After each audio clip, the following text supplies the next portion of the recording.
So when we're talking about what is a fundamental, I would say the ability to strike the ball first and the ground second. Right.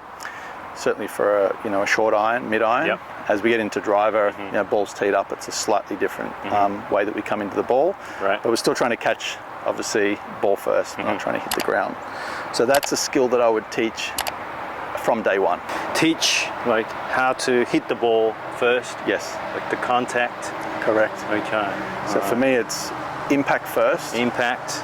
It's getting the student to understand what an impact looks like. Perhaps we might even look at that on a video.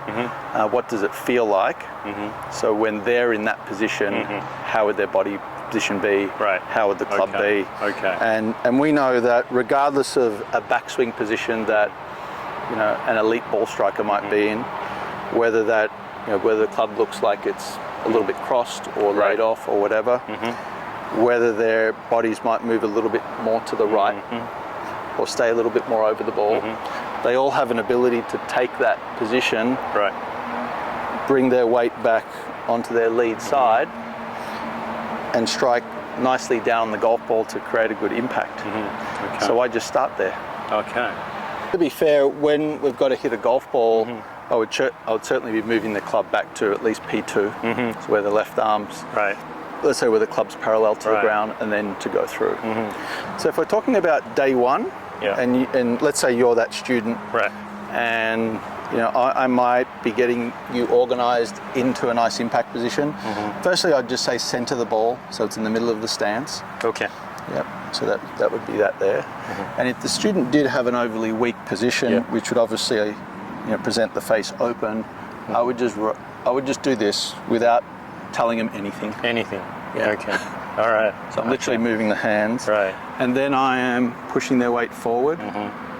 Maybe rotating the hip open a little bit, keeping the chest pretty square. So that's about where I would position someone on day one. Oh, okay. Wow. Now, it doesn't really help them just yet, because they probably don't yet know what to do. Right.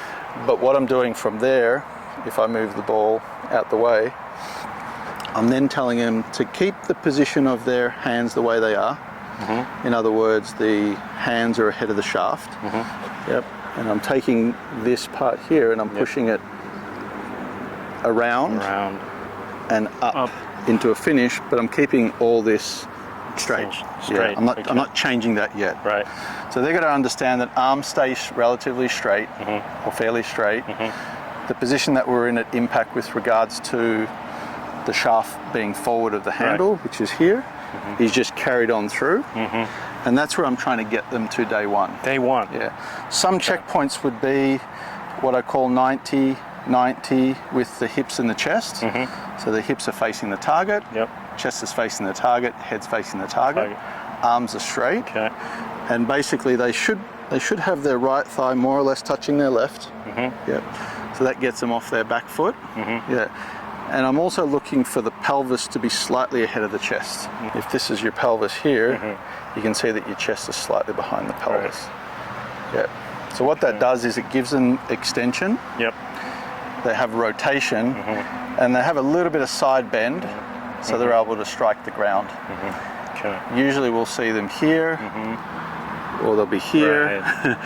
It's a lot more comfortable this way. Oh yes. Yeah, you're not really using anything. Yeah, here you're pushing forward. But to keep it pretty simple, that's where I'm trying to move them through to. We sometimes see that when students do this, and they're again turning very level, versus having this side bend, which again keeps them lower to the ground. So there is some movement forward, which helps to create a right side bend. Clubs like driver, certainly longer clubs where you need to be launching the ball. The element of moving this way, which obviously gives us some side bend, and being able to extend up helps to create that, let's say, more vertical nature to the golf swing versus more of that downward nature. Because this is kind of diving a little bit more into what I would say softly explain to the student. There's also the extension piece. Now usually with that, the way I would sometimes explain it to a student is if we start off with a forward bend, and let's say I'm about 20 degrees bent forward, so I have this kind of forward bend, maybe I have about 10 degrees of knee bend. Okay. If I stayed in that position and turned, I would actually look like this. But I don't really see any tour pros doing that. They're not doing that. Correct. There's no one doing that. Even if I turned and had a bit of side bend, it still doesn't really look like we see tour pros. Right. So what we actually see with them is if I'm in a flex position and I just extend back to straight or to zero, my body would now be at zero. So if I am here and I push forward a little bit, there's my side bend, and turn through, I now have a pretty classic looking finish position. And that's often how I would teach it. Oh, okay. So and you could do it in any order, but usually it's the first, one of the first two first. Right. So I would generally say forward first, because that's the downswing move. Right. So I'd push forward, create a little bit of right side bend. I would get them to extend up, and then turn through. Okay. And now we have a look of here with the body. Okay, so that's also another misconcept. Like people try to maintain their spine angle through the ball. Yeah. Right. But you actually need to maintain the angle until here and then sort of extend up. Yep. Is what we have to do, right? And in a very manual form, that's how I would explain it. When we're creating dynamics, you know, like we certainly see with golf pros and long drivers, a lot of this is happening through, let's say, the force that they're able to apply, which creates, you know, these kind of launching looks, or this combination of turning, extending, and side bending. Right. But often we'd have to teach that manually because not all our students are athletic enough to be able to, say, use the ground correctly, push up correctly, that sort of thing. Most of my students also struggle to hit it upwards because they try to turn this way around too much and end up hitting big slices. Correct. So what I tend to find, and I'm sure you do too, in order to get elevation, they start manipulating the bottom. And they're doing it a lot with adding loft, a lot of wrist breakdown. Sometimes that's very conscious because it's the only way they can get height. Right. And sometimes it's subconscious because of like poor form. In other words, they don't know that they're doing it. It's just how they've figured it out. Right. So to get back to your question, you know, what do I do, you know, with beginners at the start? I would position them at least 70-30 with the premise that we're trying to de-loft a lower lofted club, pitching wedge, maybe 8-iron maximum. Right. Also giving them the understanding this is not a driver move. We're not trying to do this with a long iron. We're just working on an impact alignment. And that's kind of coming. I'm showing them how to move the handle forward. So maintain this angle and this, say, wedge with the right hand, this position. And I would literally just start them off once they had an understanding of how to finish. As I mentioned, 70-30, swinging the straight arm back to about P2 and going through to here. And I'm trying to get them to hit the ground after the ball. So that would basically be the first lesson. It'd be just getting them to hit, as I said, you know, some small little punch shots, trying to get the divot in front of the ball. Nice. Obviously for me and you this is quite easy, but for a novice player it's not very easy at all. If they can do a small little punch shot like that to about here, all I'm doing to further that is to get them to extend up more. That's it. That adds the height. That's it. Eventually they'll add some recock. That's how I build in really day one or day two. Day one, day two. Wow. Wow. When a beginner comes to me and they want to learn, and often it's the golf swing they want to learn, not chipping or putting, which would be a better way to start. I'm showing them impact first. I'm showing them how to move their body through, and then showing them how to take their hands and arms through. And often it's not with the club to start with. And it could literally just be right arm, left arm. It could be just doing movements like this, taking it through a little bit further. So I would usually go position 1, position 2. Okay. Make sure they can do that with a short club, and then I would build in the backswing. Okay. And what I want you to do, pushing first. Okay. Yep.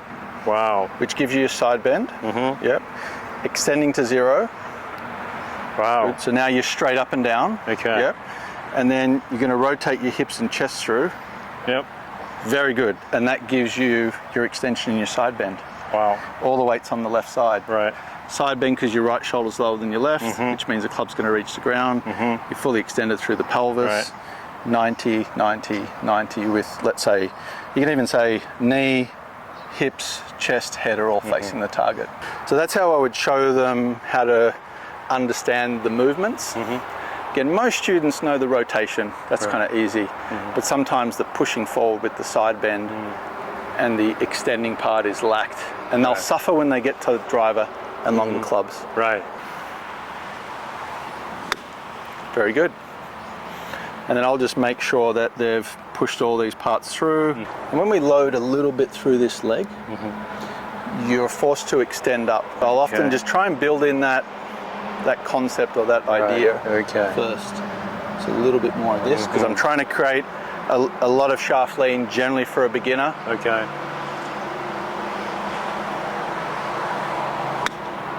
Good. And even just to add one thing to what you're doing, I would do a straight arm backswing. So no, I wouldn't add any wrist yet. Oh, okay. Not yet. Just the, Yep. here. Yep. So it's going to feel wide and straight. Good.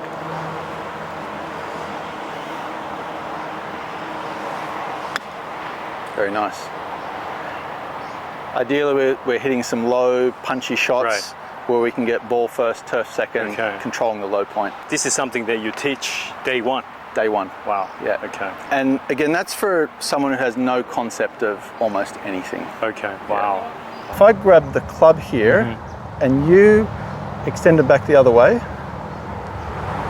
what just happened there? Right. Straighten. Yeah.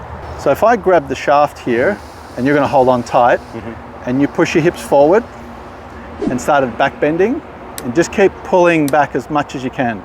Good. Can you feel that? Yeah. That's feeling max extension and max stretch. Wow. Now you won't get that if you're flex forward too much. True. Yeah. So even if the club head is at the same spot. Oh yeah, you're going to feel a completely different stretch.